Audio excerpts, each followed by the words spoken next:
প্রভু শ্রীরামের পিতার নাম রাজা দশরথ। রাজা দশরথের পিতার নাম অজ। অজের পিতার নাম নাভাক। নাভাকের পিতার নাম যজাতি। যজাতির পিতার নাম নভুজ। নভুজের পিতার নাম অম্বরীষি। অম্বরীষি পিতার নাম পশুসুক। পশুসুকের পিতার নাম মরু। মরুর পিতার নাম শিখরট। শিখরটের পিতার নাম অগ্নিবর্ণ। অগ্নিবর্ণের পিতার নাম সুদর্শন। সুদর্শনের পিতার নাম শঙ্খন।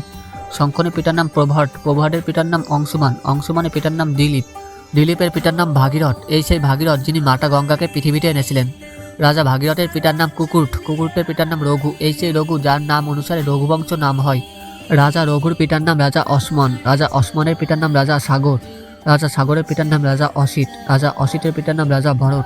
এই সেই রাজা যার নাম অনুসারে ভারতবর্ষ নাম হয়েছে।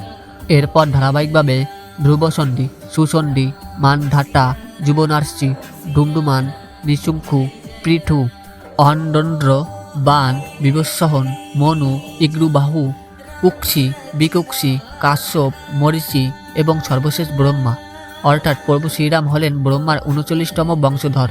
জয় শ্রীরাম।